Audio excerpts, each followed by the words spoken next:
अभी हम शुरू करते हैं अपनी बात, और वो है हमारी बात फ्यूचर इंडेफिनिट टेंस से। आज आप देखिए हमारे पास सिर्फ कितने मिनट हैं पढ़ने के लिए? 5 से 6 मिनट। और एक ज़माना था जब हम प्रेजेंट इंडेफिनिट टेंस पढ़ रहे थे। आज तो हम बहुत ज़्यादा रिलैक्स भी हैं, उस वक्त हम रिलैक्स भी नहीं थे, टाइम भी बहुत ज़्यादा लग रहा था। ये सारी जो ब्लेसिंग्स हैं वो बेसिक्स की हैं और प्रेजेंट इंडेफिनिट टेंस की हैं। अभी हम इसलिए ऐसा ऐसा आगे चल रहे हैं कि हमें ये ज्यादा से ज्यादा जरूरत होती है प्रैक्टिस करने की। अदरवाइज अब ये टेंसेस तो जल्दी पढ़े जा सकते हैं, लेकिन अगर हम प्रैक्टिस नहीं करते और हम वैसे ही पढ़ लेते हैं तो I think we can forget them soon. तो इस वजह से we need to practice a lot, we need to practice a lot. और इसी वजह से हमने जो है ये अभी ये जो सेशन शुरू किया है, इसमें हमने एक वीकली टेस्ट भी रखा है और संडे को लीव भी। वजह यही है कि बीच में थोड़ा सा जब गैप आएगा 2 दिन का, तो उसमें हम ज्यादा से ज्यादा प्रैक्टिस करें, हमारी तवज्जो कॉन्वर्सेशन की तरफ हो, तो ये अच्छा हो जाएगा। और संडे को भी आप कोई मैसेज करेंगे स्पीकिंग के बारे में, टेस्ट क्लास के बाद भी आप स्पीकिंग करेंगे, तो ये बहुत अच्छा होगा। और इसी मकसद के लिए हमने ये काम जो है संडे वाला और फिर वीकली टेस्ट वाला किया है। और वीकली टेस्ट वाला इसलिए भी है ताकि मामलात का पता चले कि कहाँ तक चल रहे हैं। अभी हम बात शुरू करेंगे। आई थिंक आपने ये बुनियादी बातें ये देख ली होंगी, समझ ली होंगी कि future indefinite, past and present indefinite tense की डेफिनेशन के दरमियान इतना कोई फर्क नहीं है। ये उस काम को बयान करता है जो आइंदा जमाने में वाक़ हो, यानी वही बस सिर्फ प्रेजेंट, पास्ट एंड फ्यूचर का। अच्छा, एक बात और भी मैंने आपसे वादा कर रखा था कल कि मैं इस बात को एक्सप्लेन करूंगा कि हम जो है प्रेजेंट के बाद पास्ट में क्यों आए हैं डायरेक्ट। हालांकि पहले लोग प्रेजेंट सारा पढ़ते हैं, फिर past and then future. Okay, the reason is that this is the easier way to understand the tenses, and inshallah you'll not forget them. And the second point, they are most used in English language। ये जो हमारे पास है ना, यानी present से present, past and future indefinite, present continuous and past continuous tense, ये वाले 5 जो हैं, बाकी तमाम टेंसेस से ज़्यादा बोले जाते हैं। तो उसी तरतीब से अगर लेके चला जाए तो ये ज़्यादा बेहतर होता है। और सबसे ज़्यादा जो एक अच्छा पॉइंट है वो यही है कि समझने के लिए बहुत ज़्यादा आसानी है। डेफिनेशन देखिए, describes an action which happens in the future. उस काम को बयान करता है जो आइंदा ज़माने में वाक़ हो। साइंस हैं, गा गेगी, किस तरह के इसमें जो है सेंटेंसेस बोले जाएंगे। Very simple, I go to school, I not go to school, I go to school, will I not go to school. इस तरह के सेंटेंसेस इसमें बोले जाएंगे। हेल्पिंग हेल्पिंग वर्ब है will and shall, will and shall. अब will का use किसके साथ होगा, शेल का यूज किसके साथ होगा?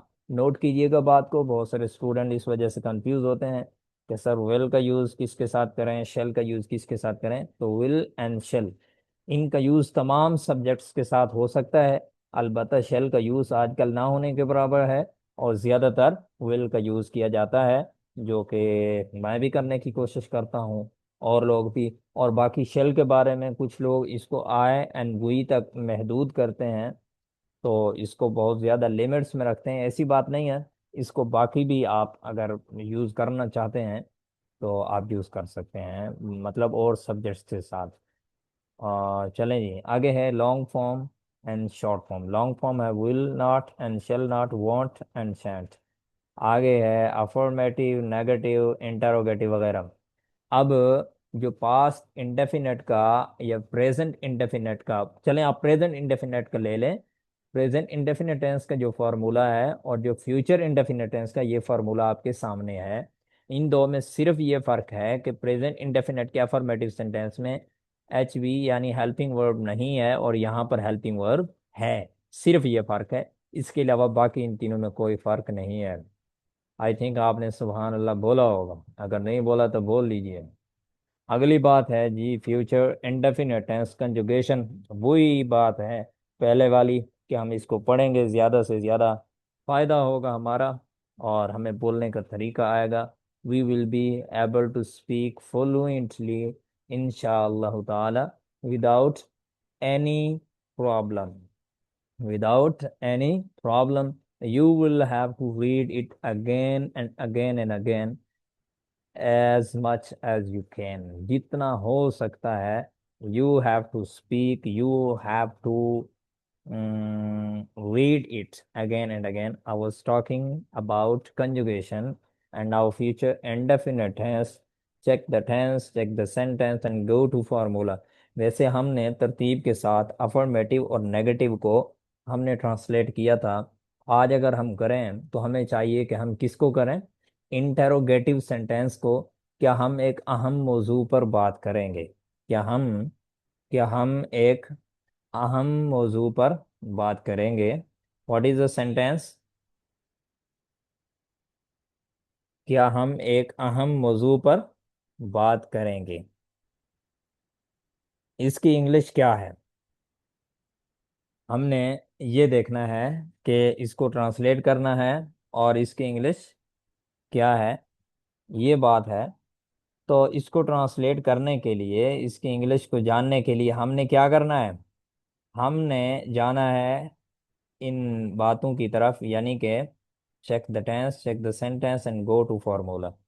तो चेक द टेंस में जब देखेंगे क्या हम एक अहम मौजू पर बात करेंगे, चेक द टेंस में दो काम करने हैं। नंबर वन, कि टेंस है या नहीं, and number two, which one tense is it. तो number one, is it tense और नॉट, ये टेंस है भी सही कि नहीं, ये टेंस है। क्यों, इसमें के अहम मौजू पर बात करना, this is a work, this is a verb. तो जो वर्ब हो जिस सेंटेंस में, उसको बोला जाता है कि ये क्या है, टेंस है।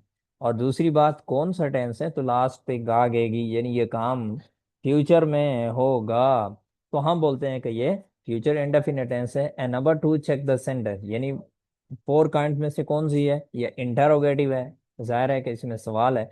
अब दोनों का रिजल्ट निकल आ गया, निकल निकल गया कि future indefinite tense and interrogative sentence. अब इन दोनों का जो फार्मूला है उसमें जाएंगे। अब इन दोनों का फार्मूला क्या है, helping verb plus subject plus verb plus first form, ओहो, plus verb first form plus object plus EOP plus question mark. तो अब हम क्या रखेंगे, सबसे पहले हम बोलेंगे यहाँ पर जी, क्या हम एक अहम मौजू पर बात करेंगे, तो सबसे पहले हेल्पिंग वर्ब लगाएंगे, कौन से लगाएंगे, विल। ओके। और हेल्पिंग वर्ब के बाद फॉर्मूले में क्या है, सब्जेक्ट है, तो हम यहाँ पर सब्जेक्ट देखेंगे। सब्जेक्ट क्या है यहाँ पर, हम, विल, वी।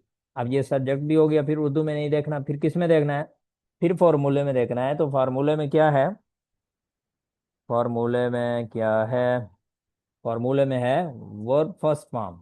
तो अहम मौजू पर बात करना, तो यहाँ पर मौजू पर बात करना, हम डिस्कस भी ले सकते हैं वर्ड को, वर्ब को डिस्कस, डिस्कस। और दूसरा ये है कि टॉक्ड अबाउट। तो विल वी टॉक अबाउट और विल वी डिस्कस। अगली बात है जी, किसकी, फार्मूले की। फिर देखेंगे कि आगे वर्ब के बाद क्या है, ऑब्जेक्ट है। तो ऑब्जेक्ट क्या है, ऑब्जेक्ट है अहम मौजू एंड important topic. Okay, ये बात पूरी हो गई। Now if do you have any question, you can ask and tell me about the lesson. How was it, please?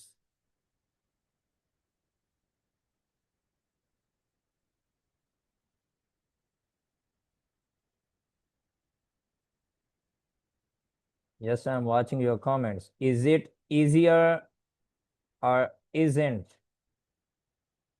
Tell me about nowadays.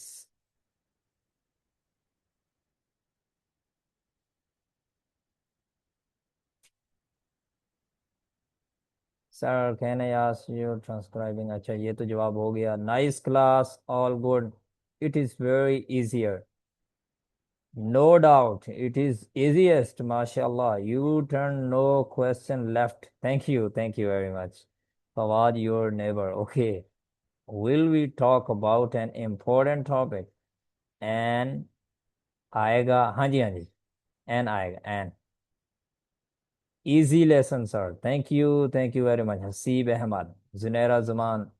Sir, shall किधर आता है? अच्छा, शेल को छोड़ें, बस क्या करना है। Well explain sir. Piece of cake after present indefinite tense understanding. Okay, माशाल्लाह। इट्स मीन जो बात मैंने आपसे बोली थी वो सही थी, सच थी। To the point lecture always as it should be. Okay okay okay okay okay.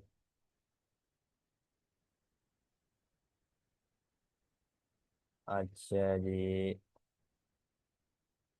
ये शेल ई के साथ नहीं होता है, ए के साथ होता है, ये चीज मैं देखने आया था। मिस्टेक क्या लिखा है? अरे, नो प्रॉब्लम है। मुझे नींद नहीं आती, kindly sir translate. I don't feel sleepy. I don't feel sleepy. नींद नहीं आती। अगर आप ये कहना चाहते हैं कि मैं सो नहीं सकता, तो फिर आप कहें I can not sleep. Sir, shall plural.